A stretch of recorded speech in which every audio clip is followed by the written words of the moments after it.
لبيك اللهم لبيك لبيك لا شريك لك لبيك إن الحمد والنعمة لك والملك لا شريك لك لبيك اللهم لبيك لبيك لا شريك لك لبيك إن الحمد والنعمة لك والملك لا شريك لك.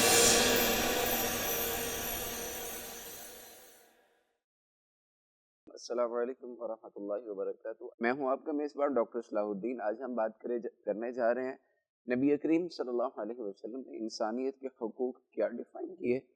حجۃ الوداع کے موقع پر اللہ کے نبی صلی اللہ علیہ وسلم نے صحابہ سے سب سے اہم چیزیں کیا ڈسکس کی ہیں، اور ان خطبات میں جو مختلف مواقع پہ نبی صلی اللہ علیہ وسلم نے حج کے موقع پہ ادا کیے، کیا وہ سارے ایک خطبہ جمع کہا جاتا ہے یا وہ الگ الگ خطبات ہیں، اور ان میں انسان کی عزت، اس کا وقار، اس کا مقام، اس کا منصب، اس کے مال کی حرمت کہاں تک بیان کی گئی ہے، اور دور جدید کے اندر ہمیں کس انداز میں نبی کریم صلی اللہ علیہ وسلم کی جو تعلیمات ہیں ہیومنٹیرین بیسس کے اوپر وہ کہاں کہاں رہنمائی کرتی ہیں. نعت رسول مقبول صلی اللہ علیہ وسلم کی سننے کی سعادت سے برابر کریں گے. محترم جناب قاری ذیشان محمدی صاحب، آپ صلی اللہ تعالیٰ آپ کی آمد کا بہت شکریہ.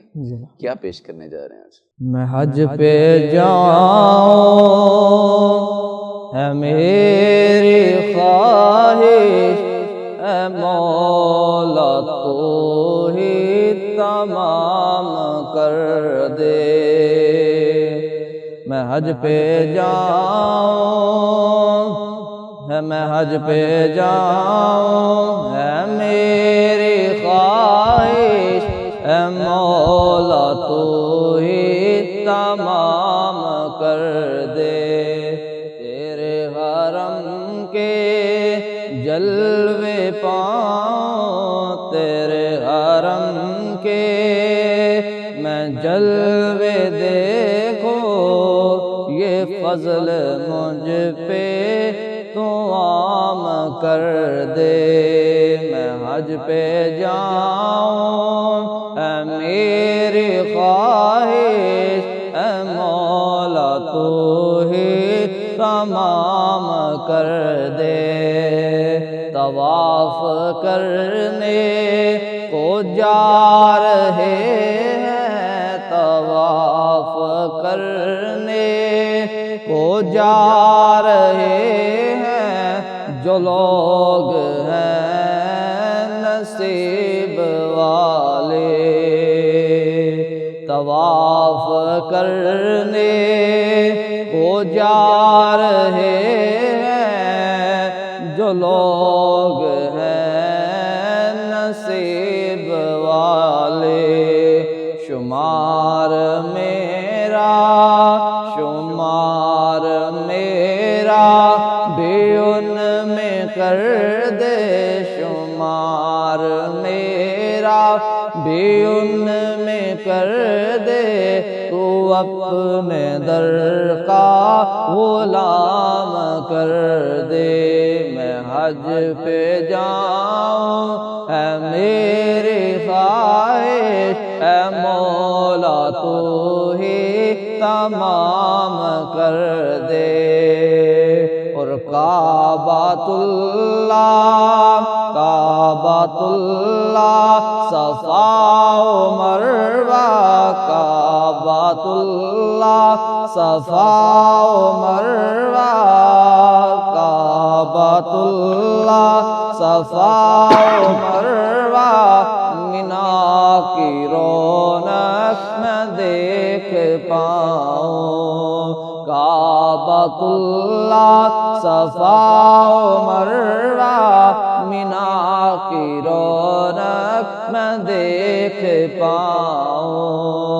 جو تھک کے بیٹھو، جو تھک کے بیٹھو تو آب زمزم، جو تھک کے بیٹھو تو آب زمزم زمزم کا میری قسمت میں جام کر دے، جو تھک کے بیٹھو تم میری قسمت میں آب زمزم کا جام کر دے۔ میں حج پہ جاؤں اے میری خواہش، اے مولا تو ہی تمام کر دے، اے مولا تو ہی تمام کر دے۔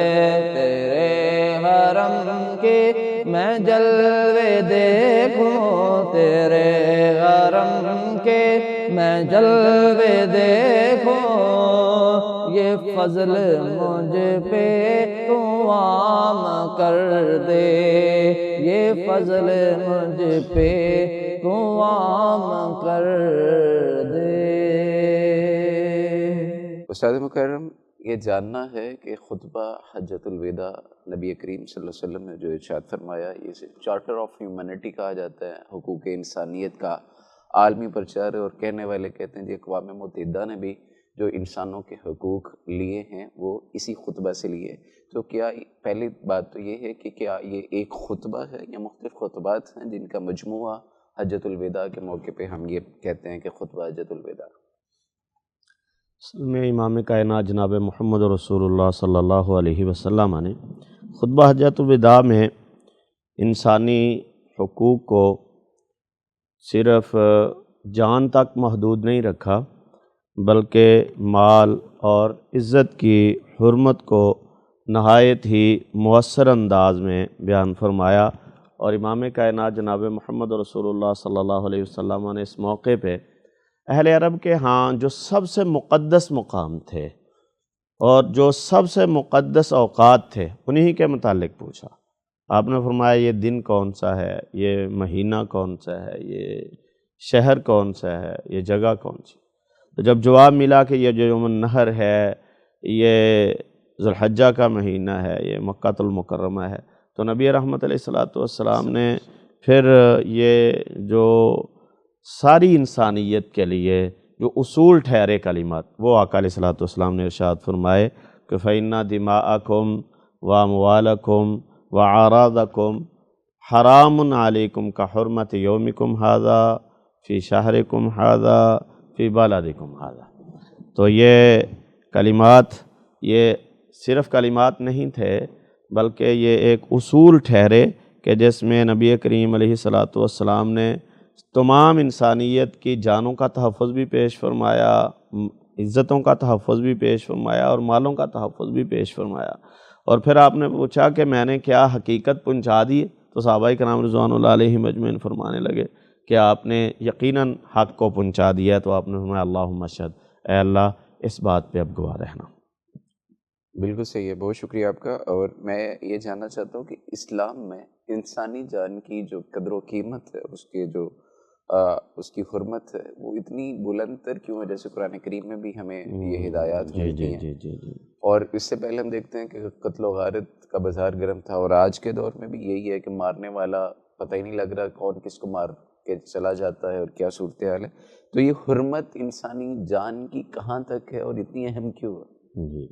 اصل میں اسلامی تعلیمات میں انسانی جان کا تحفظ اس لیے انتہائی اہمیت رکھتا ہے، جان اللہ سبحانہ و تعالیٰ کی عطا کردہ ہے جی، اور یہ امانت ہے، انسان اس کا مالک نہیں ہے۔ ٹھیک ہے، جان کا مالک انسان خود نہیں ہے، اس کا مالک اللہ سبحانہ و تعالیٰ، اور یہ اللہ سبحانہ و تعالیٰ کی طرف سے دی گئی یہ ایک امانت ہے، اور اس امانت کی حفاظت پوری انسانیت کے ذمے ہے، اور اس میں ایک انسان نہیں، تمام انسان برابر ہیں۔ اور اسی حوالے سے رب کریم نے اس اہمیت کو اجاگر کرتے ہوئے کہا من قتل نفسا بغیر نفس و فساد فی الارض فکأنما قتل الناس جميعا، جس نے ایک جان کو بھی قتل کیا اس نے گویا ساری انسانیت کا قتل کر دیا۔ تو اسی طرح امام کائنات جناب محمد رسول اللہ صلی اللہ علیہ وسلم پہ نازل ہونے والے صحیفے نے یہ بات بھی واضح کی کہ وَلَقَدْ كَرَّمْنَا بَنِي آدم، ہم نے اولاد آدم کو بڑی عزت سے نوازا ہے، اور وہ عزت کیا ہے کہ اس کے خون کو اللہ سبحانہ و تعالیٰ نے تحفظ دیا ہے، ناحق قتل اتنا بڑا کبیرہ گناہ قرار دیا کہ اللہ سبحانہ و تعالیٰ فرماتے ہیں وَمَن يَقْتُلْ مُؤْمِنًا مُتَعَمِّدًا فَجَزَاؤُهُ جَهَنَّمُ، جو بھی اس کو قتل کرے گا اس کا بدلہ جہنم ہے۔ اور پھر کہا وَلَا تَقْتُلُوا النَّفْسَ الَّتِي حَرَّمَ اللَّهُ، جن نفوس کو اللہ نے حرمت دے دی ہے، جس نے مثلا کلمہ پڑھ لیا ہے اس کو حرمت حاصل ہے، اس کو اسلام کے حق کے سوا قتل نہیں کیا جا سکتا، اور وہ ہے کہ شادی شدہ ہونے کے بعد اگر زنا کرتا ہے اور اگر کوئی کسی جان کو ناحق قتل کرتا ہے تو اس کو قصاص میں قتل کیا جائے گا، یا کوئی مرتد ہو جاتا ہے تو اس کے حوالے سے، لیکن ناحق کسی کو قتل کی اجازت نہیں ہے۔ تو قیامت کے دن رسول اللہ صلی اللہ علیہ وسلم نے فرمایا سب سے پہلے جو فیصلہ ہوگا وہ ناحق قتل کے متعلق ہی سب سے پہلے فیصلہ ہوگا۔ تو یہ چیزیں ہمیں یہ بات سمجھا رہی ہیں کہ شریعت کی بنیادی مقاصد میں جان کا جو تحفظ ہے وہ شامل ہے۔ تو دین کی حفاظت، جان کی حفاظت سے مقدم، جان کی حفاظت ہے تو دین کی حفاظت ہوگی، عقل کی حفاظت ہوگی، نسل کی حفاظت ہوگی، مال کی حفاظت ہوگی۔ ان سب حفاظتوں کے لیے جان کا تحفظ بہت ضروری ہے۔ تو اللہ سبحانہ و تعالیٰ نے اسلام میں انسانی جان کی قدر اس لیے ہی بہت زیادہ رکھی۔ ٹھیک ہے، نبی علیہ السلام نے خطبہ حجۃ الوداع کے موقع پر وہ جو ایک قومیت کا ایک اجتماعی تصور پیش کیا تھا، جبکہ ہم یہ دیکھتے ہیں کہ اس سے پہلے بھی اور اب بھی مختلف طبقات موجود ہوتے ہیں معاشرے میں، امیر ہے، غریب ہے، کوئی معزز ہے، کوئی لیبر سے تعلق رکھتا ہے، اس طرح کے وہ تقسیم تو اب بھی ہے۔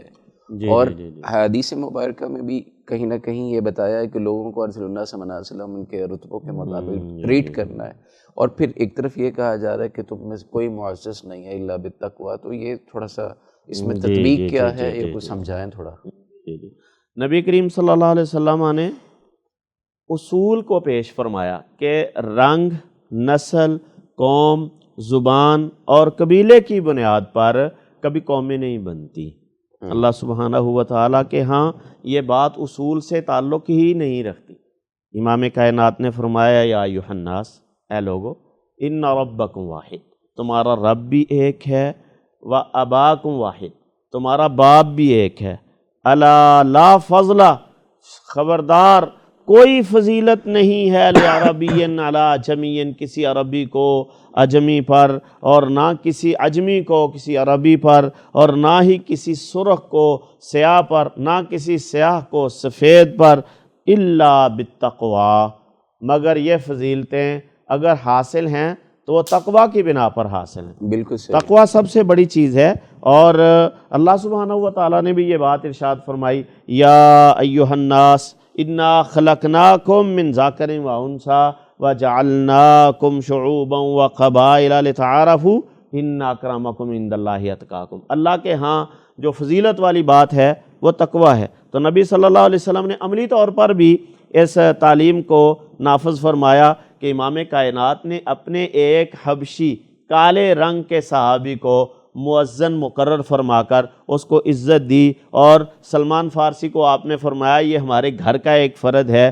اور جب سیدنا بلال رضی اللہ تعالیٰ عنہ کو ایک صحابی رسول نے ماں کی طرف سے تھوڑی سی بھی ملامت کی تو آپ نے فرمایا انکا رجل فیک امر الجاہلیہ، آپ میں ابھی تک جاہلیت والی بات ہے۔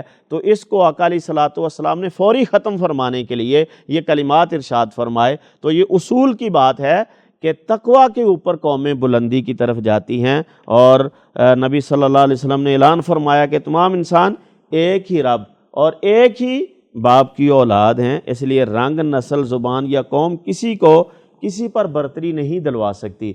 اصول تقویٰ ہے، صرف تقویٰ، ایمان اور نیک اعمال سے ہی فضیلت حاصل ہوتی ہے۔ بالکل صحیح۔ استاد جی، ہماری بات چل رہی ہے خطبہ حجۃ الوداع کی مناسبت سے نبی کریم صلی اللہ علیہ وسلم کی وہ آفاقی تعلیمات جو انسانیت کے لیے بہت روشن اور بہت قابل عزت، قابل فخر تعلیمات ہیں۔ اس حوالے سے گزارش یہ کرنا تھا آپ سے کہ آپ ہماری رہنمائی کریں کہ آج بھی ہم دیکھتے ہیں کہ طبقاتی تقسیم موجود ہے معاشرے میں افراط و تفریط ہے، اور رسول اللہ صلی اللہ علیہ وسلم نے ان ساری چیزوں کو کس انداز میں ان کا خاتمہ کیا اور امت کی، انسانوں کی کیسے رہنمائی کی ہے؟ رسول اللہ صلی اللہ علیہ وسلم نے حجۃ الوداع پہ جو خطبہ دیا تھا وہ پوری انسانیت کے لیے ایک رہنمائی ہے۔ اگر یہ انسانیت اس خطبے سے رہنمائی حاصل کرے تو یہ طبقاتی اونچ نیچ جو ہے یہ ختم ہو سکتی ہے۔ اور رسول اللہ صلی اللہ علیہ وسلم نے کچھ چیزیں بیان کی جن میں ایک انسان کی خون کی حرمت کا تذکرہ ہے، جی اس کی عزت کی حرمت کا تذکرہ ہے، مال کی حرمت کا تذکرہ ہے، اور پھر رسول اللہ صلی اللہ علیہ وسلم نے زندگی کے تمام شعبوں پر احاطہ کرتے ہوئے لوگوں کو بتایا کہ اگر تم دنیا میں امن چاہتے ہو تو ان نکات پہ عمل کرو جو میں بیان کر رہا ہوں۔ جی اور اس میں آپ نے سب سے پہلے بات جو فرمائی تھی، آپ نے فرمایا تھا اللہ تعالیٰ کا وہ فرمان، یا ایھا الناس انا خلقناکم من ذکر و انثی وجعلناکم شعوبا وقبائل لتعارفوا ان اکرمکم عند اللہ اتقاکم، کہ اسلام نے طبقات کی برتری کو ختم کر کے انسان کے کردار کو دیکھا ہے، اور کردار میں سب سے بڑی چیز تقویٰ ہے۔ اور اسی لیے آپ نے یہ فرمایا تھا کہ کسی اجمی کو عربی پر اور عربی کو اجمی پر، کالے کو گورے پر اور گورے کو کالے پر کوئی فضیلت نہیں، اگر فضیلت ہے تو وہ تقوی کی بنیاد پہ ہے۔ بالکل صحیح۔ تو گویا کہ آپ نے یہ بتا دیا کہ اصل انسان کا کردار ہے، اور انسان کے کردار میں جو چیزیں آتی ہیں وہ بھی آپ نے بیان کر دی کہ کسی کے مال پہ نجائز قبضہ نہیں کرنا، کسی کو ناحق قتل نہیں کرنا، بلکہ رسول اللہ صلی اللہ علیہ وسلم نے تو فرمایا کہ المسلم من سالم المسلمون من لسانی و یدی، جی کہ مسلمان کا مفہوم یہ ہے کہ اس کے ہاتھ سے کسی کو تکلیف نہ پہنچے، اس کی زبان سے کسی کو تکلیف نہ پہنچے۔ بالکل ٹھیک ہے۔ تو رسول اللہ صلی اللہ علیہ وسلم نے سب سے پہلے انسانی خون کی حرمت کا تذکرہ کیا، ان دماءکم،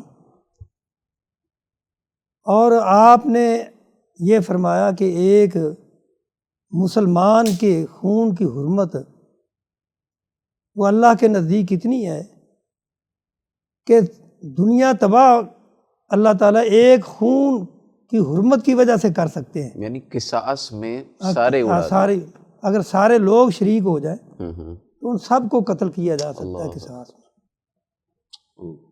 یہ عظمت ہے انسانی خون کی، لیکن آج اس معاشرے میں اس انسان کے خون کی کوئی حرمت نہیں ہے۔ تو ہمیں بلکہ یہ حکومتوں کی ذمہ داری بنتی ہے کہ ایسے قوانین نافذ کرنا اور ان پہ خود بھی عمل کر کے دکھانا، بالکل ٹھیک، کیونکہ رسول اللہ صلی اللہ علیہ وسلم نے اس خطبہ میں عملی نمونہ بھی دکھایا کہ کچھ چیزیں ایسی تھیں جن کا تعلق آپ کے خاندان کے ساتھ تھا، تو آپ نے سب سے پہلے ان چیزوں پہ عمل کیا اور لوگوں کو دکھایا کہ اصل چیز یہی ہوتی ہے کہ انسان جب حکومتیں یا ادارے جب قانون نافذ کرتے ہیں تو پھر دیکھا یہ جاتا ہے کہ آیا وہ اپنی ذات سے عملی نمونہ بھی پیش کرتے ہیں یا نہیں۔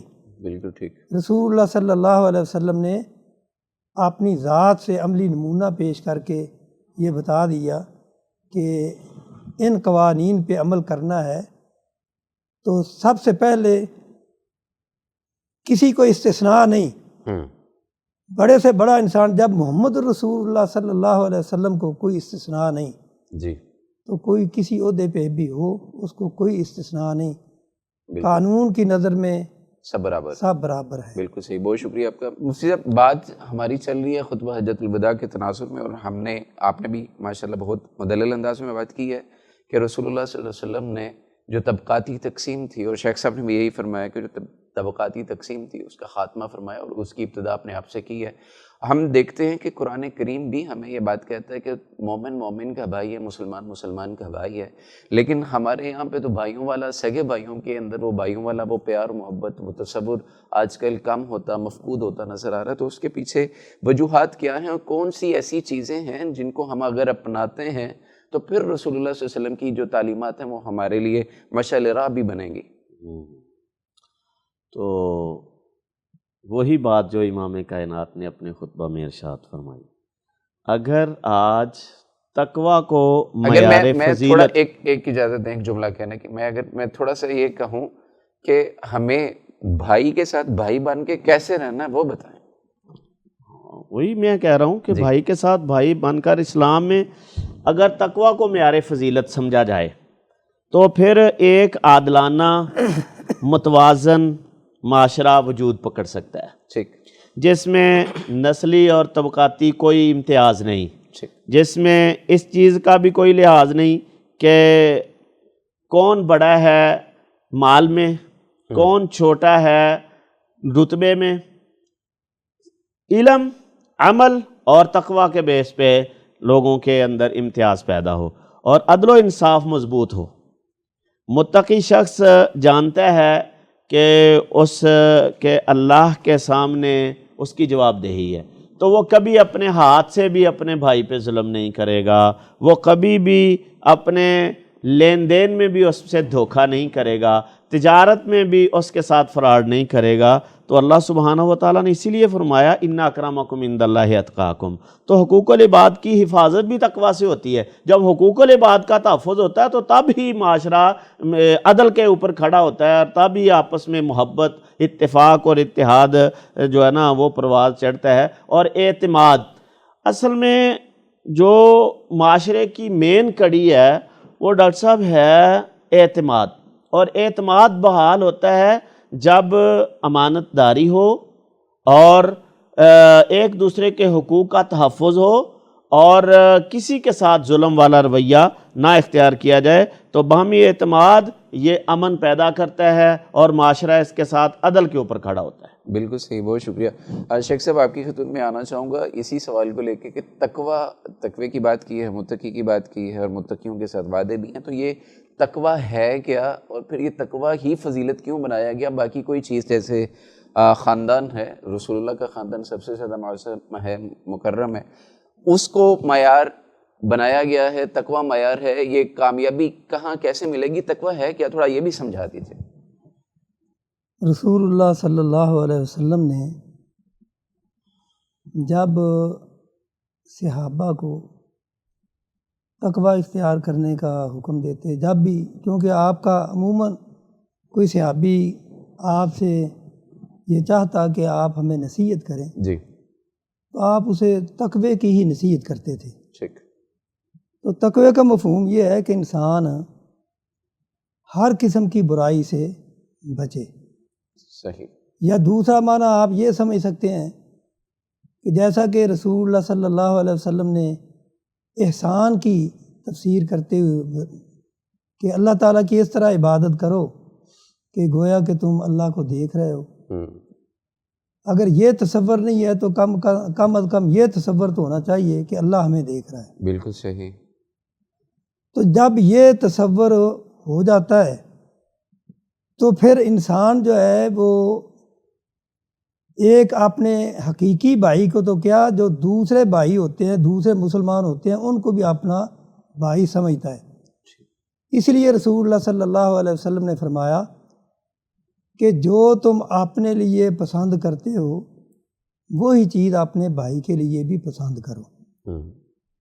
تو یہی چیز ہے کہ جب انسان تقوی اختیار کر لیتا ہے، متقی ہو جاتا ہے، تو اس کے اندر اس کی نفسانی خواہشات جو ہے وہ مات پڑ جاتی ہیں، ٹھیک، اور شریعت کے تقاضے وہ غالب آ جاتے ہیں۔ بالکل صحیح، جب شریعت کے تقاضے غالب آ جاتے ہیں نفسانی خواہشات پر، یہی تقوی ہے۔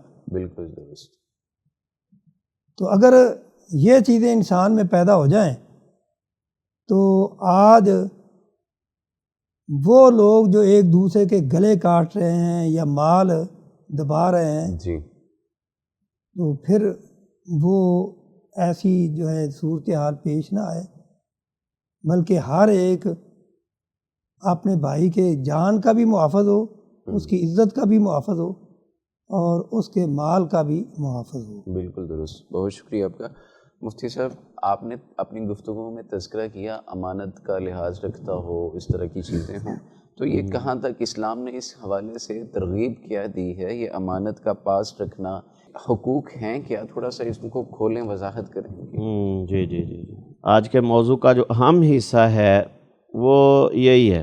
اللہ سبحانہ و تعالیٰ نے بھی اس بات کا حکم ارشاد فرمایا، یا ایھا الذین آمنوا اتقوا اللہ ولتنظر نفس ما قدمت لغد۔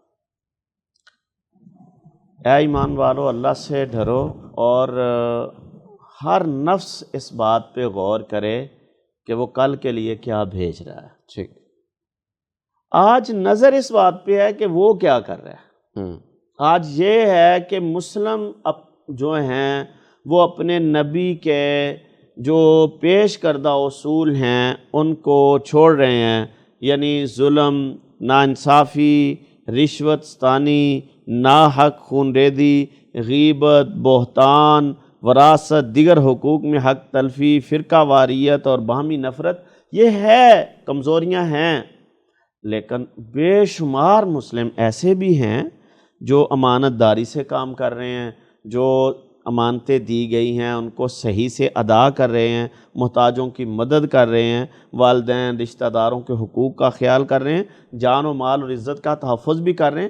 تو ہمیں اصل میں اس بات کی تعلیم دیتا ہے اسلام کہ ہر ایک فرد جب اس بات پہ غور کرے گا کہ میرے اوپر جو ذمہ داریاں عائد ہوتی ہیں، ہر ایک بندہ اس بات کا مطالبہ کرتا ہے کہ میرے حقوق، لیکن اپنے اوپر عائد ہونے والی ذمہ داریوں کے حوالے سے بیدار ہونا، اپنے آپ کو بیدار کرنا یا اپنے آپ کو اس جگہ پہ کھڑا کرنا، اس کے لیے کوئی فرد تیار نہیں ہے۔ جب معاشرہ اس بات کے اوپر کھڑا ہو جائے گا کہ میرے اوپر جو اللہ کے حقوق ہیں، رسول اللہ کے حقوق ہیں، معاشرے کے حقوق ہیں، والدین کے ہیں، محلے داروں کے ہیں، ان کا خیال رکھنے والا بنے گا، تو یقیناً معاشرہ اسی تقویٰ کے اصول پہ کھڑا ہو جائے گا اور اسی امانت داری پہ کھڑا ہو جائے گا جو اسلام کا منشور و دستور ہے۔ بالکل درست، بہت شکریہ شیخ مکرم۔ آپ کی خدمت میں یہ سوال ہے، آپ نے فرمایا تھا کہ مال نہیں لوٹنا، قبضہ نہیں کرنا دیگر چیزوں پر۔ اگر کوئی شخص یہ ساری چیزوں کی وائلیشن کرتا ہے، قبضہ کر لیتا ہے، کسی کا حق کھا جاتا ہے، بہنوں کی وراثت انہیں نہیں دیتا ہے، تو پھر اس کے ساتھ کس طرح کا معاملہ کرنا چاہیے؟ اور اسلام نے کہاں تک تلقین کی ہے کہ کتنا حقوق اور فرائض کی یہ جو جنگ ہے جس میں ہر بندہ چاہتا ہے کہ جو مجھے کیا مل رہا ہے اس نے دینا کیا ہے، یہ ساری چیزیں میں چاہتا ہوں تھوڑا سا اس کی وضاحت فرما دیجیے۔ ماشاءاللہ، بہت آپ نے اچھا سوال کیا ہے۔ اصل یہ چیزیں جو ہوتی ہیں نا، یہ ریاست کی ذمہ داری ہوتی ہے ٹھیک، ان چیزوں پہ عمل کروانا۔ اگر ریاست ان پہ عمل نہیں کروا رہی تو پھر جو ہے ان پہ عمل کرنا نہایت مشکل ہو جاتا ہے۔ ٹھیک، پھر تو یہی ہے کہ جس کی لاٹھی اس کی بھینس، جنگل کا قانون۔ جنگل کا قانون۔ جی، ریاست کا کام جو ہوتا ہے وہ دو چیزیں ہوتی ہیں ریاست کے ذمے، جو اسلامی ریاست ہوتی ہے، جی، کیونکہ جی، ہم اسلامی جمہوریہ پاکستان میں رہ رہے ہیں، جی، تو اسلامی ریاست کی ذمہ داری یہ ہوتی ہے کہ وہ لوگوں کے جان مال کا بھی تحفظ کرتی ہے اور ان کے دین کا بھی تحفظ کرتی ہے۔ ٹھیک ہے، یہ ذمہ داری ریاست کی ہوتی ہے اور اگر ریاست یہ ذمہ داری پوری نہیں کرتی تو پھر علماء کی یہ ذمہ داری بنتی ہے وہ جہاں تک وہ اپنی آواز لوگوں تک پہنچا سکتے ہیں وہ ان کی رہنمائی کریں۔ علماء کی ذمہ داری تو رہنمائی کرنا ہے، صحیح، عمل کروانا یہ ریاست کی ذمہ داری ہے۔ بالکل صحیح، علماء گائیڈ کر سکتے ہیں کہ یہ شریعت ہے۔ اگر ریاست آپ نے، اسی لیے رسول اللہ نے فرمایا کلکم راعٍ وکلکم مسئول عن رعیتہ، ریاست کو قیامت کے دن جواب دینا ہوگا کہ آیا اس نے مظلوموں کو کہاں تک ان کا حق دلوایا۔ بالکل درست۔ اگر کسی نے کسی کو وراثت کا حصہ نہیں دیا تو آیا ریاست نے اس کا حق دلایا ہے؟ یہ ذمہ داری ریاست کی ہے۔ ٹھیک ہے۔ علماء کا کام جو ہے وہ رہنمائی کرنا ہے، اور وہ علماء اپنی ذمہ داری میں جہاں تک سمجھتا ہوں وہ پوری کر رہے ہیں۔ شیخ صاحب، یہاں پر پھر ایک چھوٹا سا سوال یہ بنتا ہے کہ لوگوں کے حق کھا کر، لوگوں کے ساتھ ظلم زیادتی کر کے، ناانصافی کر کے، بہنوں کے حقوق پہ ڈاکہ ڈال کے، ان کی وراثت ہڑپ کر کے، اگر کوئی شخص صرف اللہ سے معافی تلافی کے چکر میں پڑا رہے، پہلی صف کو لازم پکڑ لے، تو کیا اس کی عبادات اس کو ان برائیوں سے روک نہیں رہی ہیں یا عبادات قبول نہیں ہو رہی ہیں؟ کیا معاملہ ہے؟ اگر کوئی شخص یہ سمجھتا ہے کہ میں کسی کا حق کھا لوں، اپنی بہنوں کی حصہ دبا لوں، کھا لوں، جی، یا اپنے جو یتیم بھتیجے وغیرہ ہیں جی، ان کی جائیداد کو ضبط کر لوں تو پھر میں اللہ سے معافی مانگ لوں گا، یہ اس کو اپنے ذہن سے بات نکال دینی چاہیے کہ ایسے کاموں کی معافی اس وقت تک نہیں ہوتی جب تک جس کا حق ہے وہ معاف نہ کرے۔ ٹھیک ہے۔ حقوق العباد کی ذمہ داری یہ بہت اہم ذمہ داری ہے، اور قیامت کے دن پھر وہ اللہ کی عدالت میں پیش ہوگا، اور اس وقت اس کے پاس دینے کے لیے کچھ نہیں ہوگا۔ اس کو ذرا یہ بھی خیال کرنا چاہیے کہ اگر وہ سمجھتا ہے کہ میں بڑا نمازی پرہیزگار ہوں تو اللہ تعالیٰ تو فرماتے ہیں ان الصلاۃ تنہی عن الفحشاء والمنکر، کہ نماز تو انسان کو بے حیائی اور برے کاموں سے روکتی ہے۔ ایک نمازی ہو کے وہ کسی کا حق دباتا ہے تو اس کا مطلب یہ ہے کہ اللہ کے ہاں اس کی نماز قبول ہی نہیں۔ اگر نماز قبول ہوتی تو وہ یہ کام ہرگز نہ کرتا، وہ اسے برائی سے روک لیتے۔ برائی سے روک لیتے۔ بالکل صحیح، بہت شکریہ۔ میں ڈاکٹر صاحب آپ کی خدمت میں سوال رکھنا چاہوں گا۔ حقوق اور فرائض کی عمومی ایک بحث ہوتی ہے، اور لوگ ہمیشہ معاشرے میں نالا ہوتے ہیں کہ مجھے یہ نہیں مل رہا، میرا یہ حق تھا، میرا یہ استحقاق تھا، فلاں نے نہیں دیا، فلاں نے نہیں دیا، اور میرا یہ بنتا تھا، مجھے دیا نہیں گیا۔ رسول اللہ صلی اللہ علیہ وسلم نے کہاں تک یہ ڈیفائن کیا ہے اور کس کے کیا حقوق ہیں، وہ بتائیے۔ دیکھیں، حقوق اور فرائض کی بحث میں اس سے بھی پہلے کی ایک بحث ہے جو ذہن میں رہنی چاہیے۔ ہم اصل میں حقوق اور فرائض کی بحث میں یہ ثابت کرنا چاہتے ہیں کہ جن جن کے فرائض ہیں ان کو ادا کرنے چاہیے، اور پھر اگر وہ ادا نہیں کرتا تو جو حقوق صاحب حق ہے وہ پھر اپنے حقوق کا مطالبہ کرتا ہے۔ اور ہمیں ادائیگی فرض کی تو فکر نہیں نظر آتی، البتہ مطالبہ حقوق کی فکر جو ہے ہر جگہ پہ نظر آتی ہے۔ بنیادی طور پر بات یہ ہے کہ حقوق العباد اور بنیادی انسانی حقوق، ان میں فرق ہے۔ پھر جو ہم نے اسلامی شریعت کے اندر حقوق العباد اور حقوق اللہ یہ دو الگ الگ کر دیے ہیں، اور پھر لوگوں کی یہ متھ بھی ہے کہ حقوق العباد زیادہ اہم ہیں، حقوق اللہ شاید اتنے اہم نہیں ہیں۔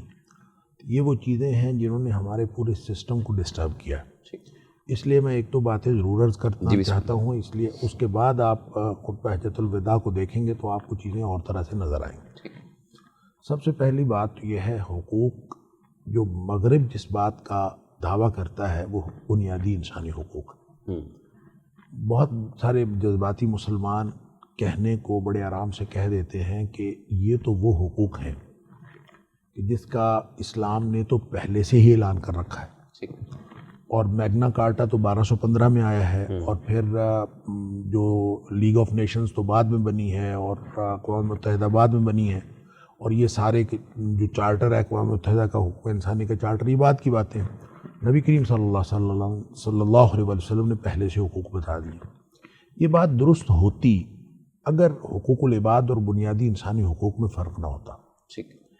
اصل میں اسلام جس چیز کا پرچار کرتا ہے وہ بنیادی انسانی حقوق نہیں ہے، وہ حقوق العباد ہے، اور حقوق العباد کا جو تصور ہے وہ عبد کے تصور کے ساتھ جڑا ہے۔ عبد کا تصور معبود کے تصور کے ساتھ جڑا ہے، ایک الہامی روایت کے ساتھ جڑا ہے۔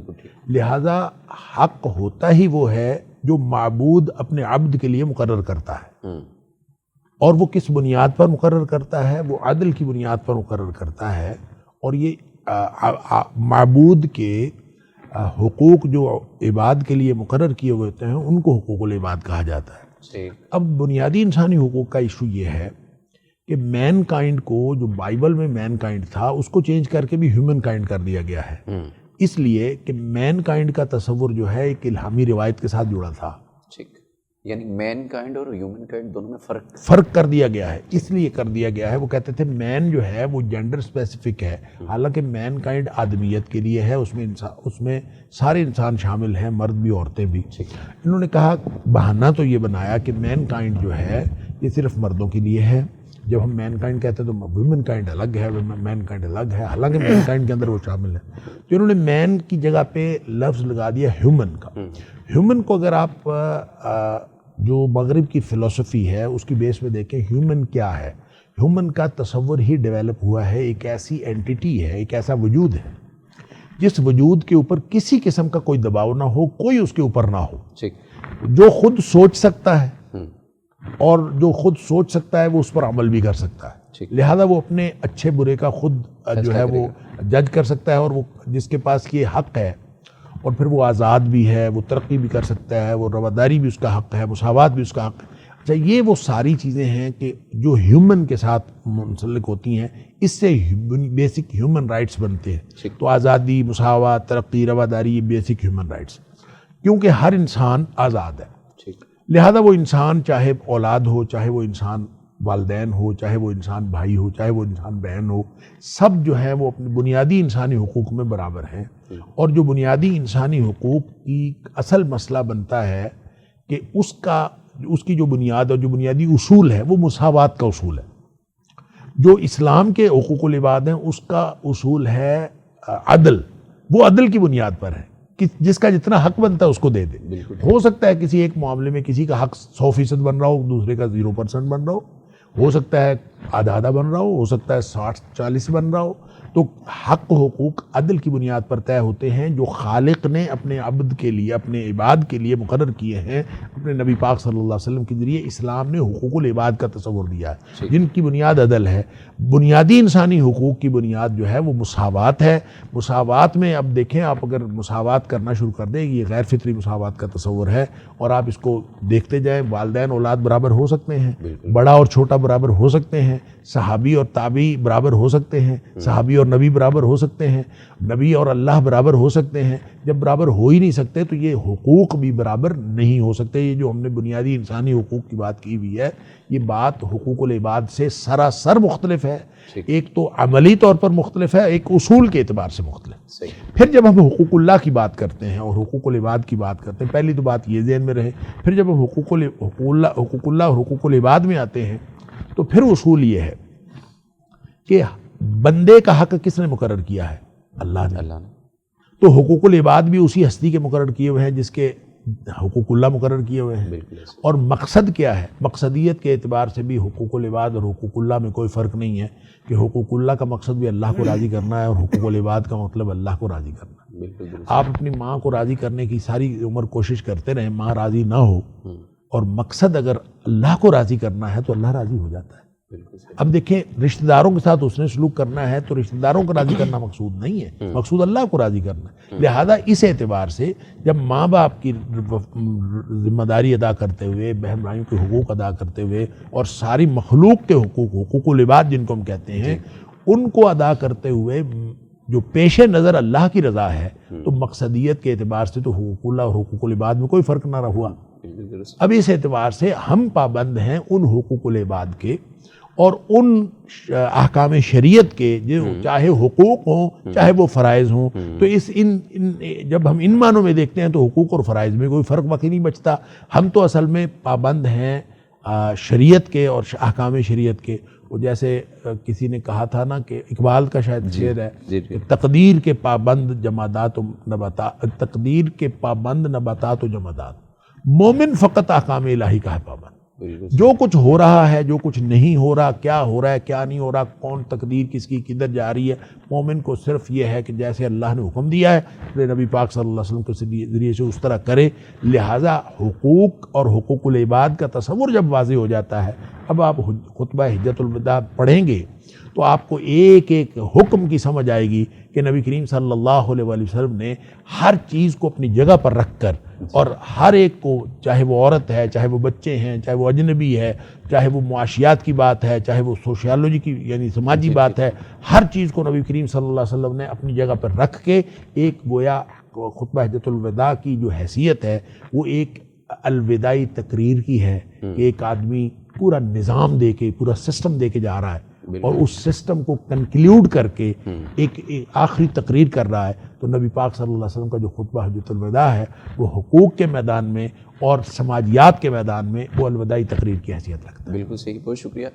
شیخ محترم، آپ سے یہ جاننا چاہوں گا کہ جیسے ڈاکٹر صاحب نے ابھی اختتامی جملے یہی ارشاد فرمائے کہ نبی علیہ السلام کی وہ جتنی بھی تعلیمات تھیں جو 23 سال کی زندگی کے عرصے پر محیط ہیں، آپ صلی اللہ علیہ وسلم نے ان کا سارا خلاصہ جو ہے وہ اس وقت ساری جو ان کے پاس ان کے فالوورز جمع تھے ان کو پیش کر دیا. اس میں عورت کے حقوق اور عورت کی آزادی کا بڑا نعرہ ہمیں سننے کو ملتا. بھی پچھلے دنوں بھی ایک عورت کے حقوق کے حوالے سے مارچ بھی کیا گیا.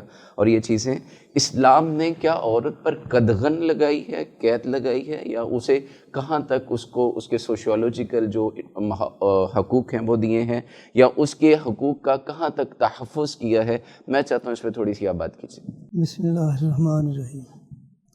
اصل میں بات یہ ہے کہ رسول اللہ صلی اللہ علیہ وسلم نے عورتوں کے بارے میں خصوصاً یہ حکم دیا مردوں کو کہ تم عورتوں کے بارے میں اللہ سے ڈرتے رہو،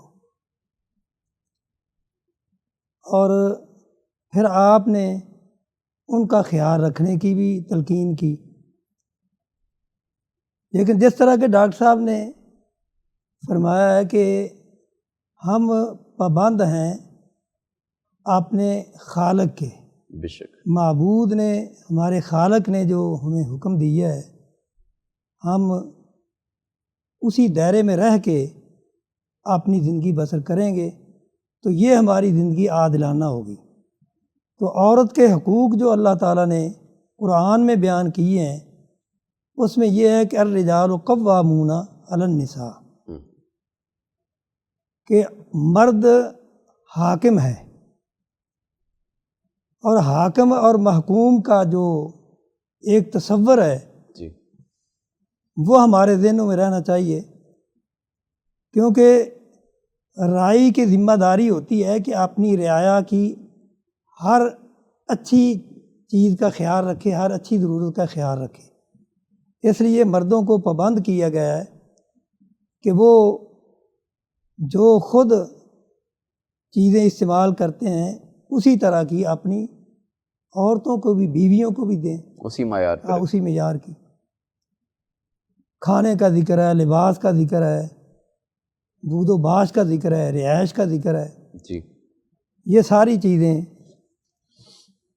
تو اگر اصل میں جہاں سے کام خراب ہوتا ہے نا جی وہ جب ہم اپنی حکومتوں کو دیکھتے ہیں وہ اپنی ذمہ داریاں پوری نہیں کرتے، تو جو خامد ہیں، مرد ہیں، وہ یہ سمجھتے ہیں کہ ہم بھی حکمران ہیں، جس طرح ان حکومتوں کو کوئی پوچھنے والا نہیں، جیسے وہ کرپٹ ہے ہم بھی کرپٹ ہیں. ہمیں بھی کوئی پوچھنے والا نہیں. حالانکہ یہ تصور اسلامی تعلیمات کے بالکل ہی خلاف ہے. ٹھیک ہے. تو جب یہ تصور ہو کہ ہم نے اللہ کے سامنے بھی جواب دینا ہے کیونکہ رسول اللہ صلی اللہ علیہ وسلم نے یہی فرمایا کہ ایک دن ایسا آئے گا جب تمہیں ان حقوق کے بارے میں پوچھا جائے گا، بالکل درست، آیا تم نے وہ حقوق ادا کیے ہیں یا نہیں کیے۔ اور اس لیے بعض صورتوں میں عورت پہ سختی کرنے کا بھی حکم ہے، لیکن جس طرح حکمران کو اگر عوام میں کوئی غلطی کرتا ہے، کوئی قانون کو وائلیٹ کرتا ہے تو اس کی سزا مقرر ہے جی۔ اس لیے یہ جو گھر کا نظام ہے نا، یہ چھوٹی حکومت ہے، تو اس لیے اگر اس حکومت کو ہم اسی طرح چلائیں گے جس طرح حاکم کی ذمہ داری ہوتی ہے، تو تمام معاملات درست ہو جاتے ہیں، دیکھ بھال کرے اچھے سے اس میں سلوک کے ساتھ۔ بالکل صحیح ہے۔ مفتی صاحب آپ کی خدمت میں یہ سوال عرض کرنا چاہوں گا، عورت کا احترام اسلام تو سکھاتا ہے اور ہر رشتے میں اس کا احترام موجود ہے، لیکن بسا اوقات یہ ہوتا ہے کہ معاشرے میں ایک طبقہ ایسا بھی ہے، مردوں میں بھی، جو کہتا ہے یار یہ عورت اب عورت کارڈ کھیل رہی ہے، یہ اپنی دفعہ تو اپنی مرضی کے معاملات کرتی رہی ہے، اب میں جب اس سے اپنے مطالبات کرتا ہوں تو پھر یہ جناب اب عورت کارڈ کھیلنا شروع ہو گئی ہے۔ تو اس میں کیا عورت کے ہاتھ میں کوئی ایسی چیز دے دی گئی ہے جس سے وہ مرد کو بلیک میل کر سکتی ہے؟ حقوق کا تحفظ تو ہر ایک انسان کو ہی حاصل ہے، بیان ہی عورت کو بھی اللہ سبحانہ و تعالیٰ نے حق دیا ہے۔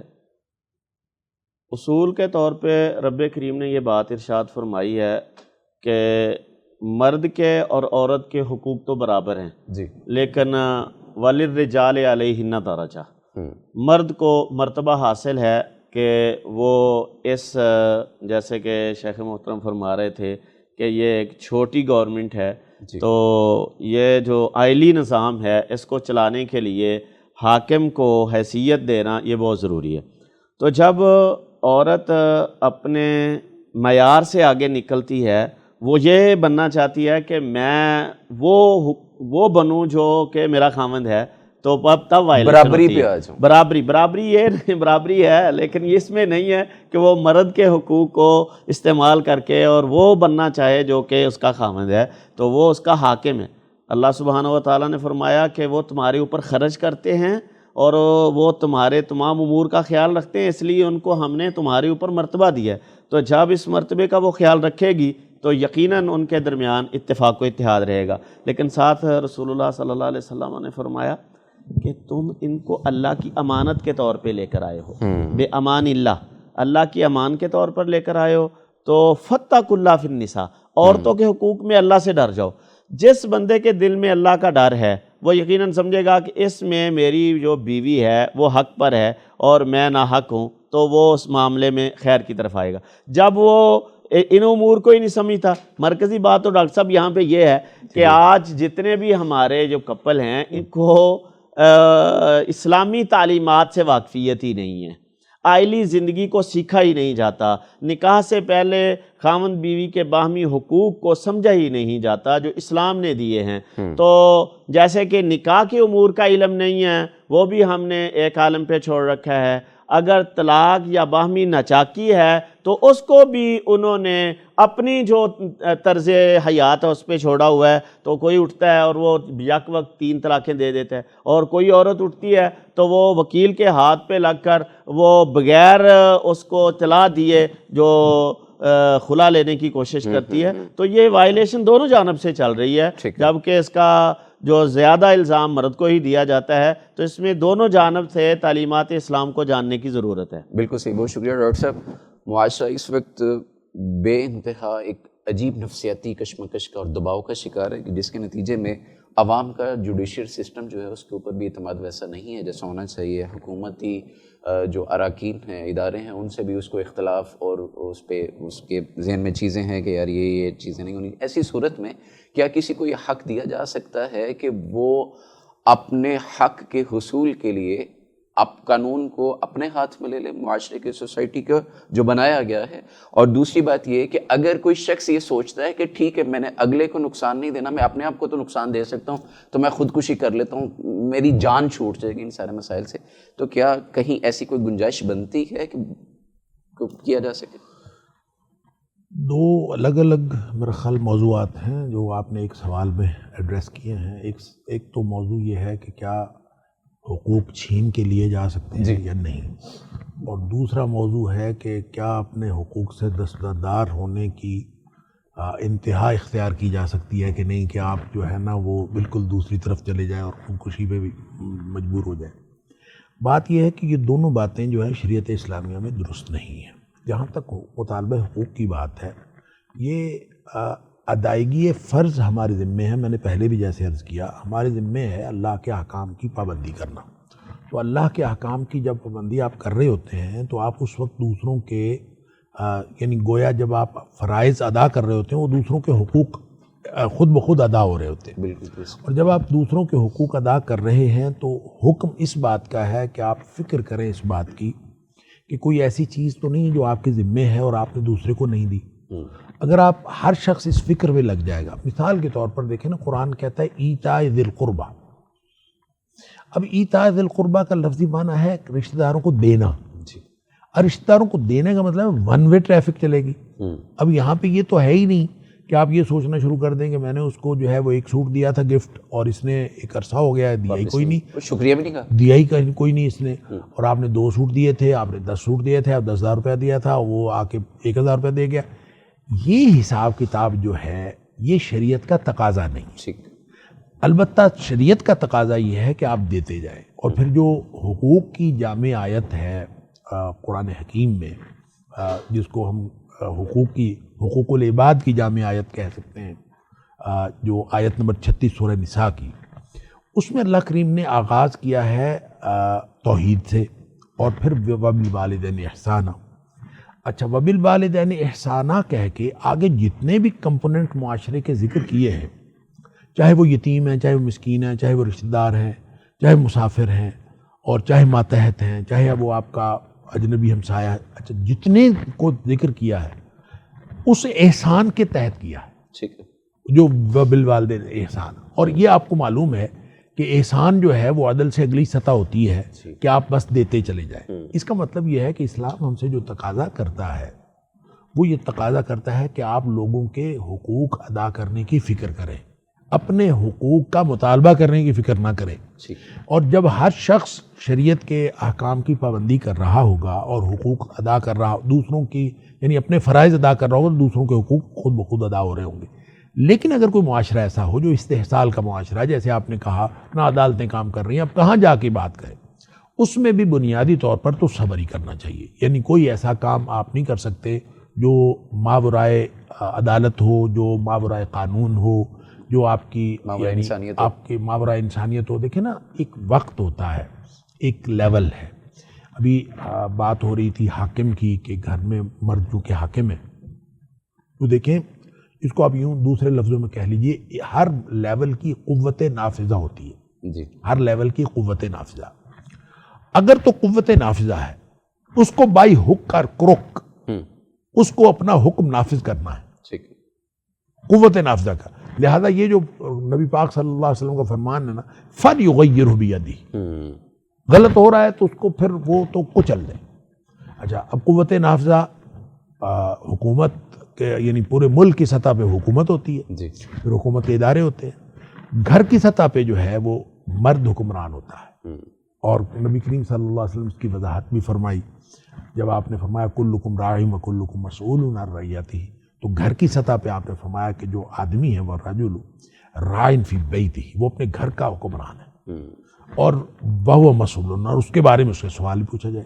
اچھا، جب وہ مرد گھر میں نہیں ہے تو پھر اس کے پیچھے جو باقی گھرانہ بچتا ہے، والمرأۃ راعیۃ فی بیت زوجہا، قائم مقام ہو گئی، اب گھر کی ملکہ وہ ہے، ٹھیک ہے، شوہر کی غیر موجودگی میں گھر کی ملکہ وہ ہے۔ اب یوں اللہ کریم نے یہ پورا نظام بنا دیا ہے۔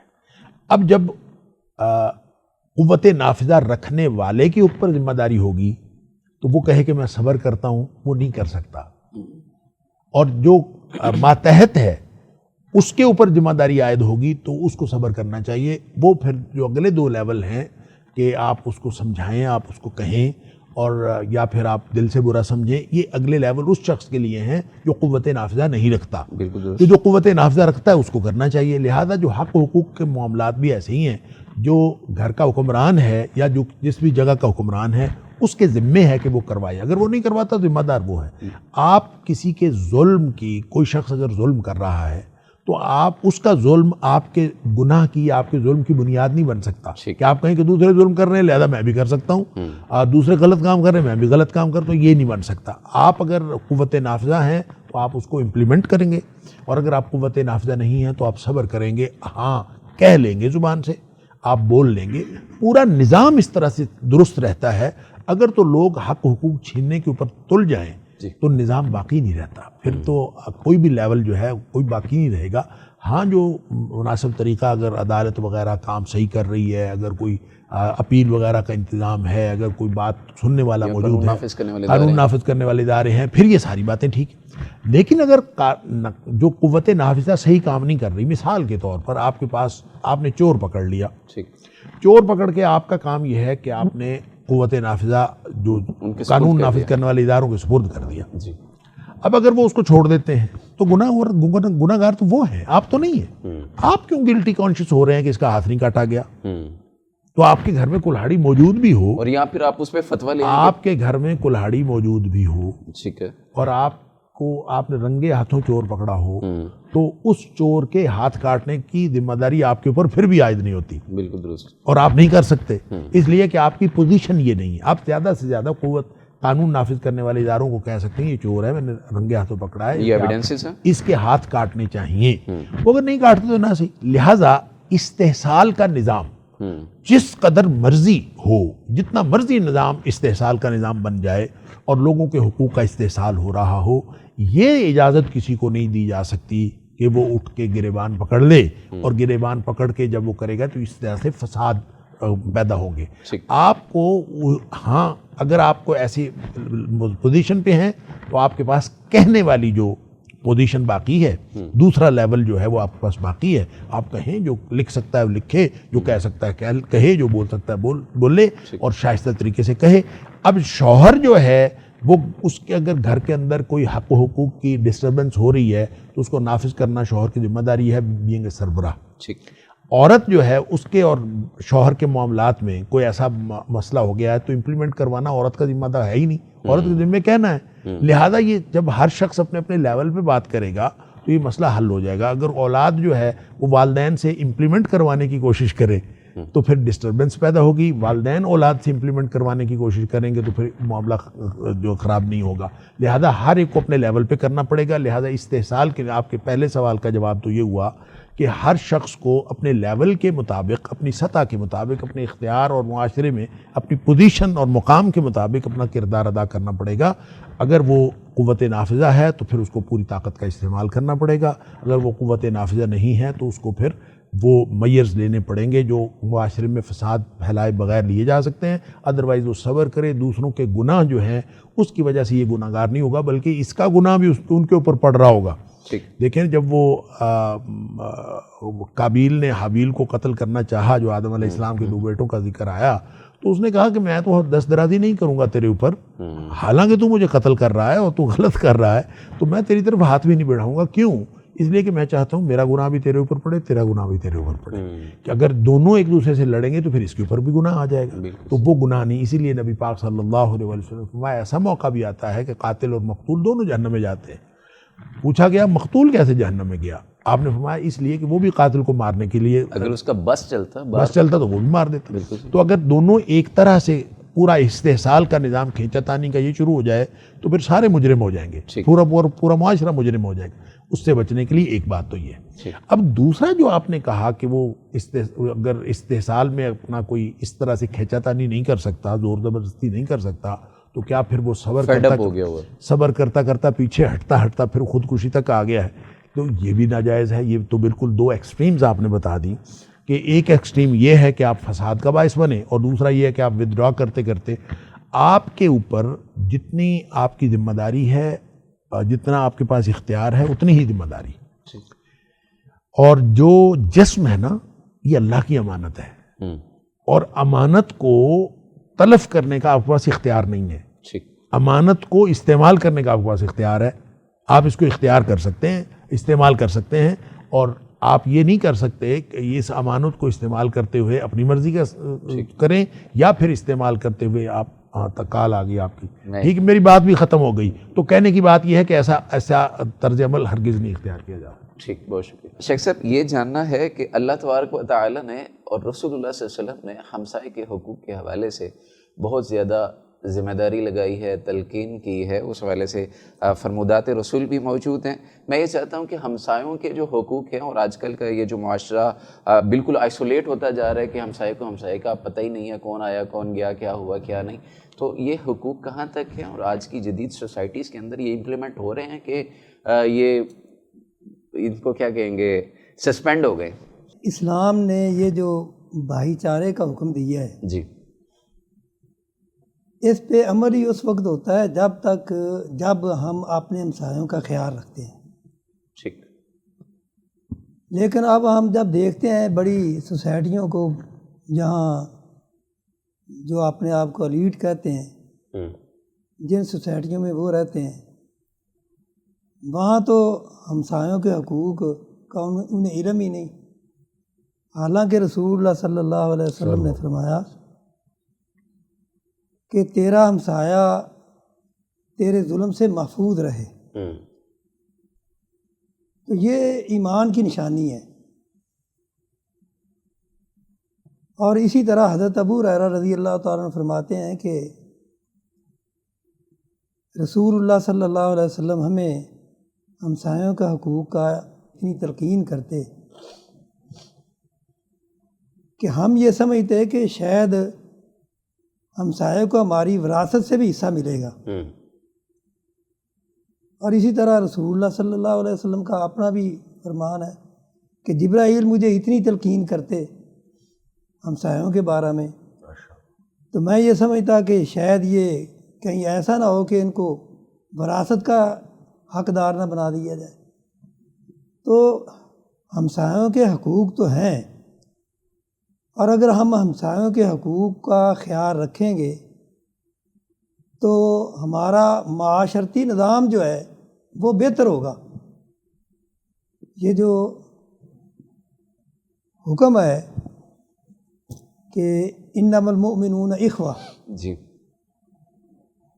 اصل میں یہ اسی طرف اشارہ ہے کہ انسان جب اپنے ہمسائے کا خیال رکھے گا تو اس کے اندر ظاہر ہے کہ ہمدردی پیدا ہوگی. تو یہی اسلام کی ہمیں تلقین ہے. تو ہمسائے کے حقوق کے بارے میں رسول اللہ صلی اللہ علیہ وسلم نے بڑی تلقین کی ہے. حتیٰ کہ آپ نے کہا ہے کہ اگر آپ گھر میں سالن پکاتے ہیں، عورتوں کو یہ حکم دیا ہے تو اس میں ذرا پانی زیادہ ڈال لیا کرو، سبحان اللہ، تاکہ تم اپنے ہمسایوں کو وہ سالن بھجواؤ. سبحان اللہ. ہمسایوں کو تحفے تحائف دینے چاہیے. لیکن آج کل پہلی بات تو یہ ہے کہ ہمسایوں کو کوئی یہ جو ایلیٹ طبقے ہیں جی جی، ان میں کوئی ایسا کرتا ہی نہیں ہے. تو اگر کوئی ہمسایہ غلطی سے کوئی چیز بھجوا بھی دیتا ہے جی، تو وہ کھانے کے لیے وہ تیار ہی نہیں ہوتے. یہی وجہ ہے کہ آج وہ اسلامی اخوت ہمیں نظر نہیں آتی جس کی تلقین ہمیں اسلام نے کی ہے، یا اسلامی تعلیمات نے جس اسلامی اخوت کی تعلیم دی ہے، آج وہ ہمارے اندر نظر نہیں آتی.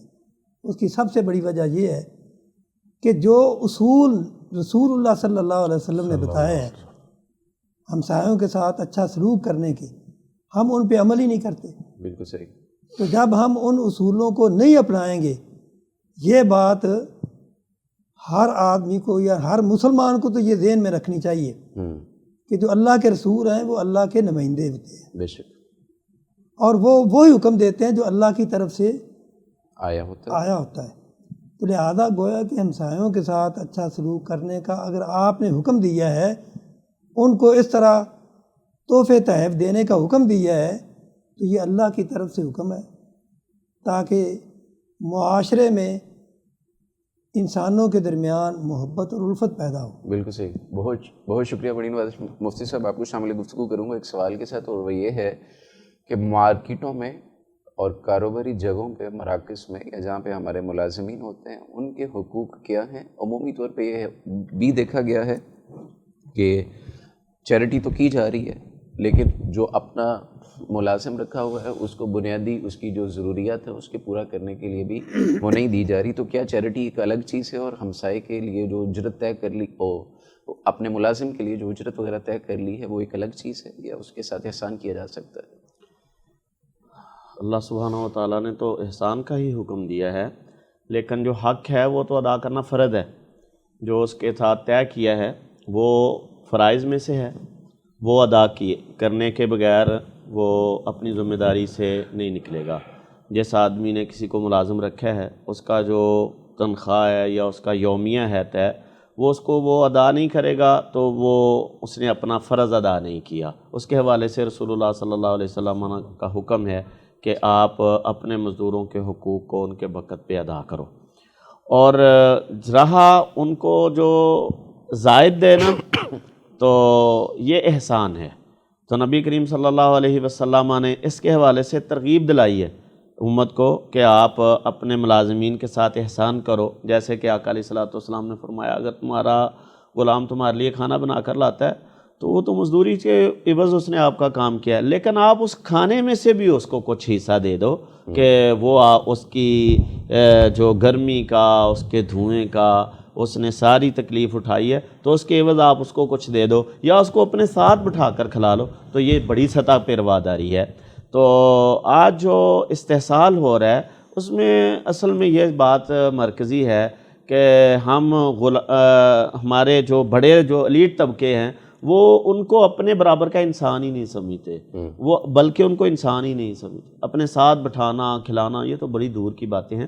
تو اس میں یہ سمجھنے کی یہ بات ہے کہ اللہ نے ان کو تابع کیا ہے تمہارے اور یہ نظام چلانے کے لیے. اگر اللہ سارے انسانوں کو ایک جیسا بنا دیتا تو یہ نظام نہ دنیا کا چل پاتا. تو اللہ سبحانہ و تعالیٰ نے کچھ لوگوں کو جو مال میں جو دی ہے، ترقی دی ہے، کوئی ان کے تابع بنائے ہیں یہ نظام کو چلانے کے لیے. بالکل صحیح، بہت بہت جزاک اللہ خیر. ڈاکٹر صاحب آج کا میں پھر آپ سے حالات حاضرہ سے متعلق ہی سوال کر لیتا ہوں. عموماً میں نے پہلے آپ کے سوال میں 2 انتہائیں ذکر کی ہیں، اب ایک انتہا اور بھی ہے، اور وہ یہ ہے کہ آج کل social media, social platforms کا بھی دور ہے، اور میرا خیال یہ ہے کہ ہر شخص کہیں نہ کہیں کسی مجلس میں بیٹھا ہو تو انگیج کہیں اور ہی ہوتا ہے.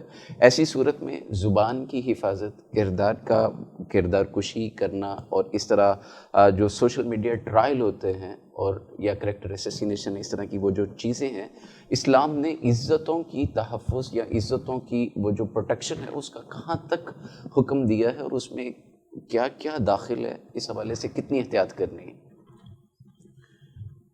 نبی اکرم صلی اللہ علیہ وسلم کا یہ فرمان تو بہت معروف ہے کہ مسلمان وہ ہے جس کے ہاتھ اور زبان سے دوسرے مسلمان محفوظ رہے. اچھا، یہ ہاتھ اور زبان سے محفوظ رہنے کا مطلب یہی ہے کہ آپ نہ ہاتھ سے اس کے اوپر حملہ کریں اور نہ زبان سے حملہ کریں. اب اس کے علاوہ بہت ساری ایسی باتیں ہوتی ہیں جو ہوتی سچی ہیں، اور آپ کوئی بات تذکرہ کرتے ہیں، تذکرہ برائے تذکرہ، ٹھیک، لیکن وہ دوسرے کے لیے انسلٹ کا باعث بنتا ہے اور دوسرے کے لیے وہ اس کو پسند نہیں ہوتا، وہ اپنی اس کے اندر بے عزتی محسوس کرتا ہے، تحقیر محسوس کرتا ہے. تو شریعت نے اس کو بھی منع کیا ہے. اس لیے منع کیا ہے کہ وہ جب بھی سنے گا تو اس کے دل پر اس کا اچھا اثر نہیں ہوگا. لہذا اس کو نبی اکرم صلی اللہ علیہ وسلم نے غیبت کی ڈیفینیشن بتاتے ہوئے آپ نے یہی فرمایا کہ جو غیبت ہوتی ہی وہ ہے جو آپ اپنے کسی بھائی کا تذکرہ اس کی غیر موجودگی میں وہ کریں جو وہ اس کو پسند نہیں ہے. اگر وہ موجود ہوتا تو اس کو پسند نہ ہوتا. سچے جھوٹے کی بات نہیں ہے، بلکہ یہ ہوتی ہی غیبت ہوتی ہی سچی ہے. ٹھیک. اور قرآن نے اس کو کہا کہ جب منع فرمایا کہ کوئی کسی کو غیبت نہ کرے، کوئی ایک دوسرے کی غیبت نہ کرے، تو ساتھ اس کو اس قدر شنیع عمل قرار دیا تو فرمایا کہ جیسے مردہ بھائی کا گوشت کھانا ہے اس کے مترادف ہے. کیا کوئی یہ پسند کرتا ہے؟ ظاہر ہے نہیں پسند کرتا. تو مردار کا گوشت کھانا ویسے ہی مردار ہوتا ہے یہ، اور پھر وہ مردار بھی اپنے بھائی کا ہو اور پھر دونوں اعتبار سے گوشت کھانا. تو یعنی اس قدر یہ گھنونا عمل ہے کہ آپ کسی کے بارے میں ایسی بات کریں کہ جو اس کو رسوا کر دینے والی ہو یا کم از کم تحقیر کرنے والی ہو آپ کے خیال میں. اگر وہ سنے بھی تو اس کو اچھا نہ لگے. لہذا یہ سچی بات ہوتی ہے جو ایسی کی جاتی ہے. آپ جب کسی کی یعنی بات، پھر ایسی صورت میں یہی کہنا آگے سے کہ یار میں تو سچ ہی کہہ رہا، میں نہیں وہ بات شروع ہی اس طرح کہتے ہیں، میں تو ہمیشہ سچی بات کرتا ہوں. غیبت ہمیشہ شروع ہوتی ہے اس فقرے سے کہ میں تو ہمیشہ سچی بات کرتا ہوں. خواتین بھی یہی کہہ کے شروع کرتی ہیں اور مرد حضرات بھی یہی کرتے ہیں کہ آغاز یہیں سے ہوتا ہے میں تو سچی بات کرتا ہوں. تو سچی ہی تو نبی پاک صلی اللہ علیہ وسلم فرمایا، غیر موجودگی میں سچی بات کہی جو اس کو اچھی نہیں لگ رہی، تو اگر وہ موجود ہوتا تو اس کو اچھی نہ لگتی، تو یہ غیبت ہے. اس کا مطلب یہ ہوا کہ وہ بات جو اس کو اچھی لگے گی، یعنی اس کی تعریف کی بات ہے، اس کی کوئی ایسی بات ہے جو آپ کریں تو وہ خوش ہوگا، تو وہ بات کرنے میں تو کوئی حرج نہیں ہے. نہ صرف یہ کہ حرج نہیں ہے، بلکہ جب آپ اس کی عزتوں کی حفاظت کرتے ہیں غیر موجودگی میں، تو اللہ تعالیٰ آپ کی عزت کی حفاظت کرتا ہے. تو کتنی باتیں ہو سکتی ہیں. ایک بات یہ ہو سکتی ہے آپ کسی کے بارے میں ذکر کریں تو وہ جھوٹ بات ہو، وہ جھوٹ ہوگا تو وہ تو ہے ہی بہتان، جھوٹ ہے. دوسری بات، یہ دوسرا طریقہ یہ ہو سکتا ہے کہ آپ کسی کے بارے میں بات کر رہے ہو سچی، تو آپ اس کی غیر موجودگی میں کر رہے ہوں، تو یہ غیبت ہے. اور یہ اتنا بڑا گناہ ہے کہ نبی کریم صلی اللہ، قرآن نے بھی کہا کہ مردہ بھائی کے گوشت کھانے کے مترادف، اور نبی کریم صلی اللہ علیہ وسلم نے حضرت عائشہ صدیقہ رضی اللہ تعالیٰ عنہ کو جو فرمایا تھا، جو آپ نے زبان سے بات کہی بھی نہیں تھی، تو صرف آپ نے ہاتھ سے کے اشارے سے حضرت صفیہ رضی اللہ تعالیٰ عنہ کے بارے میں کہا تھا کہ اس کا قد چھوٹا ہے، تو چھوٹے قد کا صرف اشارہ کیا تھا. اب یہ بالکل حقیقت ہے کہ ایک آدمی کا قد چھوٹا ہے تو آپ کسی کو بتانا چاہیں یا اس کے بارے میں اشارہ کرنا چاہیں تو یہی کریں گے، لیکن یہ بات اگلا بندہ جب سمجھے گا تو اس کو تحقیر محسوس ہوگی. اس لیے نبی پاک صلی اللہ علیہ وسلم عائشہ تو نے اتنا بڑا گناہ کیا ہے کہ اگر وہ سمندر میں شامل کر دیا جائے تو رنگ بدل کے رکھ دے.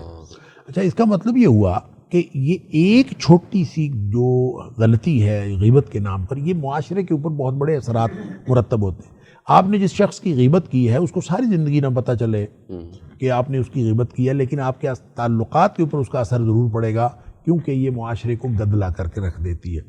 اچھا، اب آپ نے اگر جھوٹ بات کی تو وہ جھوٹ ہے. اچھی بات اچھا سچی بات جو اس کو بری لگنی تھی غیر موجودگی میں کی تو یہ غیبت ہے. تو اگر اس کے منہ پہ کی تو یہ طعنہ ہے. وَيْلٌ لِكُلِّ ہُمَزَةٍ لُمَزَةٍ، منہ پہ اگر کریں آپ اس کو کہ تو ایسا ہے، تو یہ بھی غلط ہے، یہ بھی گناہ ہے، بربادی ہے اس کے لیے. تو پھر کون سی بات کرنی. ہمارے والد صاحب رحمۃ اللہ علیہ فرمایا کرتے تھے کہ مجھے وہ بات بتاؤ جو کسی کی جا سکتی ہے، کسی کے بارے میں بات کی نہیں جا سکتی. ظاہر کرے گا تو تعریف ہی کرے گا. صرف یعنی کوئی بری بات کسی کی جا سکتی ہی نہیں، نہ منہ پہ کی جا سکتی ہے، نہ اس کی غیر موجودگی میں کی جا سکتی ہے. آپ صرف وہ بات کریں جب کوئی ایسی بات ہو کہ آپ اگر نہیں بولیں گے تو آپ کسی کا نقصان ہو جائے گا، یا کوئی گناہ ہوگا، کوئی آپ سے مشورہ لے رہا ہے، کوئی رشتے وغیرہ کا مسئلہ ہے، کوئی حدیث کی جرح ہو رہی ہے، راوی کے بارے میں کوئی پوچھ رہا ہے، کوئی ایسی بات کہ اگر آپ یہ نہیں بتائیں گے نا تو نقصان ہو جائے گا. میں یہاں پہ ایک چھوٹا سا اس سوال کے علاوہ کوئی چیز، کوئی بات کرنے کی کا امکان ہی کوئی نہیں ہے. آپ سوشل میڈیا پہ اب تو دنیا ساری کے سامنے، یہ تو رسوائی کی انتہا ہے کہ آپ وہ بات جو آپ کہیں کسی جگہ بھی نہیں کر سکتے، وہ غیر موجودگی کا فائدہ اٹھاتے ہوئے پوری دنیا کے سامنے کرتے ہیں. تو اس سے بڑی اور رسوائی کی بات اور کیا ہو سکتی ہے. بالکل صحیح. میں آپ کی باتوں سے ایک بات سمجھ رہا ہوں، میں چاہ رہا ہوں آپ اس کی وضاحت کر دیجئے کہ پھر اس کا مطلب تو یہ ہوا کہ ہر سچ ہر جگہ کا نہیں ہوتا، یا سچ نہیں بولنا ہے. نہیں، بات یہ ہے کہ جو جس چیز کا تعلق کسی کے زندگی کے ساتھ ہے اس کو آپ نے ڈسکس کیوں کرنا ہے. اگر وہ برا ہے تو اس کو آپ نے ڈسکس کیوں کرنا ہے. سوال یہ پیدا ہوتا ہے. اگر تو کسی نے پوچھا ہے اس کے بارے میں سوال تو پھر ضرور سوال بتائیں. ٹھیک ہے. اگر آپ نے کوئی ایسا موقع ہے کہ آپ اگر بات نہیں کریں گے تو نقصان ہونے کا خطرہ ہے، پھر آپ ضرور کریں. وگرنہ آپ بات نہ کریں، آپ کے پاس موجود ہو مواد اچھا خاصا ہو لیکن آپ نہ بات کریں تو ہے تو بڑا مشکل کام کہ جہاں کسی شخص کی برائیاں ہو رہی ہوں تو آپ بھی اس مجلس میں بیٹھے ہوئے ہوں اور آپ کے پاس اچھے خاصی خبریں بھی موجود ہوں، آپ خبر شیئر نہ کریں تو صبر کرنا ہوتا تو بہت مشکل ہے. لیکن حکم یہی ہے کہ نبی پاک صلی اللہ علیہ وسلم نے فرمایا من صمت نجا، جو خاموش ہو گیا وہی اصل میں نجات پا گیا. تو جو اگر بات کرنی ہو تو اچھی بات کریں، مگر نہ بات نہ کریں. فَلْيَقُلْ خَيْرًا أَوْ لِيَصْمُتْ، یا تو اچھی بات کہیں یا پھر خاموش رہیں. اس کا مطلب یہی ہے کہ اچھی بات کسی کی کر سکیں تو کریں، منہ پہ بھی غیر موجودگی میں بھی، اور اگر آپ ان کی بری باتیں کرتے ہیں تو پھر آپ تو گناہگار ہو رہے ہیں، اس کی نیکیاں بنا رہے ہیں. ٹھیک ہے. پھر اس لحاظ سے جو بلاگرس ہیں یا یوٹیوبرس ہیں اور پاکستان کا سوشل میڈیا ٹرینڈ جو سیٹ ہوتا ہے اور چلتا ہے، آپ بھی کچھ نہ کچھ آگاہ اس حوالے سے، تو اس کے عوض جو کمائی بھی لی جا رہی ہے، جو ویو شپ لی جا رہی ہے، جو لائکس لیے جا رہے ہیں، یہ سب پھر وبال ہوگا. بالکل. جو اگر کوئی خبر ایسی پھیلائی جا رہی ہے جو بری خبر ہے، یہ تو دیکھیں سورہ جو 6 پارے کا جو پہلی آیت ہے، لا یحب اللہ الجہر بالقول بالسوء من القول، یہ ایسی بات کو اللہ تعالیٰ پسند ہی نہیں کرتا کہ کسی بھی برائی کی تشہیر کی جائے. برائی کی تشہیر کی تو ویسے ہی ممانعت ہے، اور پورا میڈیا چلتا ہی برائی کی تشہیر پہ ہے. یعنی آپ اگر میڈیا کو آپ اسیس کریں، آپ اخبار کی خبریں پڑھنا شروع کر دیں، آپ ایک ایک ہیڈنگ کو پڑھنا شروع کر دیں، تو آج کل تو خیر اخبار پڑھنے کے رجحان نہیں رہا، لیکن آپ پڑھتے جائیں. میرے استاد نے مجھے بتایا تھا، مجھے اخبار سامنے رکھ کے انہوں نے کہا یہ دیکھو ساری سرخیاں پڑھتے جاؤ، یہ سب ساری نیگیٹو ہے، 99% نیگیٹو. وہ کہتے ہیں خبر بنتی ہی نیگیٹو ہے، اور خبر کی ڈیفینیشن ہی انہوں نے یہ بنائی ہوئی ہے میڈیا والوں نے کہ اگر ہم کہیں کہ کتا جو ہے وہ آدمی کا کان لے گیا ہے تو یہ خبر نہیں ہے. خبر یہ ہے کہ آدمی نے کتے کو کاٹ لیا، کتے کا کان آدمی لے گیا، تو یہ خبر ہے. یعنی جتنی زیادہ اس کے اندر سنسنی ہوگی، جتنی زیادہ اس کے اندر برائی ہوگی، جتنے وہ خبر بنے گی. لہٰذا اس کی خبریت کو بنانے کے لیے اس میں نیگیٹیوٹی جو ہے، نیگیٹیوٹی وہ اجاگر کرنی پڑتی ہے. اس کو قرآن نے منع کیا ہے کہ جو لوگ اس طرح سے کرتے، سوائے مظلوم کے، کہ مظلوم آدمی جو ہے وہ کسی کی برائی کی تشہیر کر سکتا ہے صرف اس لیے کہ میں مظلوم ہوں. باقی اگر میڈیا والے جو ہیں، لیکن اگر اس کا کمپنسیشن ہو جائے، میں عرض کرتا ہوں، اگر ویلاگر یا کوئی میڈیا والا، اس کی نیت یہ ہوتی ہے کہ میں کسی کا جو ظلم ہے، کسی کی مظلومیت جو ہے، کسی کی مظلومیت دوسروں کے سامنے لاؤں تاکہ اس کا کوئی ازالہ ہو سکے.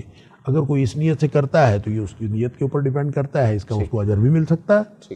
اور اگر کسی بری نیت سے کرتا ہے تو وہ انما الاعمال بالنیات. بالکل صحیح، بہت شکریہ. اگر کسی کا کوئی تذکرہ کیا جائے کہ وہ یہ بندہ یا میرا یہ ملازم یا میرا یہ صحیح کام نہیں کر رہا ہے. دیکھیں، جو اینول کانفیڈینشیل رپورٹ جو دی جاتی ہے وہ اس نظام کو، سسٹم کو ٹھیک کرنے کے لیے دی جاتی ہے. وہ کانفیڈینشیل بھی اس لیے ہوتی ہے کہ وہ کسی کو آپ صحیح معلومات دیں گے، عوامی رائے کے لیے نہیں ہے، عوامی رائے کے لیے نہیں ہے. وہ اسی لیے دی جاتی ہے کہ وہ اس کی اصلاح کے لیے کوشش کرے گا. ٹھیک ہے. لہذا جہاں اصلاح کا معاملہ ہو، میں نے تو پہلے بھی عرض کیا ہے، جہاں یہ خدشہ ہو کہ میں یہ رپورٹ نہیں کروں گا تو یہ نقصان ہو جائے گا، تو ایک آدمی نقصان کر رہا ہے، محکمے کے لیے نقصان دہ ہے، یا وہ اپنی جاب ٹھیک نہیں کر رہا، تو اس کے بارے میں یہ رپورٹ دینا، یہ تو گویا محکمے کو اور معاشرے کو نقصان سے بچانے کے لیے ہے. بالکل صحیح. لہٰذا اس کی اطلاع دینا کوارٹر کنسرن کو، یہ تو بہت ضروری ہے. آپ کسی کا جرم دیکھیں تو آپ جا کے قانون نافذ کرنے والے اداروں کو بھی نہ بتائیں کہ یہ غیبت نہ ہو جائے. وہ تو بتانی ہے، جو جرم ہو رہا ہے، جہاں نقصان ہو رہا ہے، وہ تو بتانا ہے، وہ یہ غیبت میں نہیں آتا. بالکل صحیح، بہت شکریہ. شیخ صاحب، آپ کچھ، اب ہمارا جو وقت ہے آج کا وہ ختم ہو رہا ہے پروگرام کا، تو رسول اللہ صلی اللہ علیہ وسلم کی حجۃ الوداع کے خطبے کے حوالے سے کوئی نصیحت کرنا چاہیں 1 منٹ میں آپ کر دیجیے. بسم اللہ الرحمن الرحیم. حجۃ الوداع کے خطبہ سے جو نصیحت ہمیں ملتی ہے وہ یہی ہے کہ رسول اللہ صلی اللہ علیہ وسلم نے جو فرمایا تھا کہ میں تمہارے پاس قرآن چھوڑ کے جا رہا ہوں،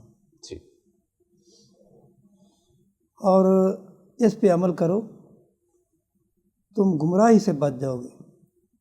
اور دوسرا یہ ہے کہ رسول اللہ صلی اللہ علیہ وسلم نے ہر اچھی بات وہ اپنی امت کو بتا دی ہے اور بری بات سے بھی آگاہ کر دی ہے.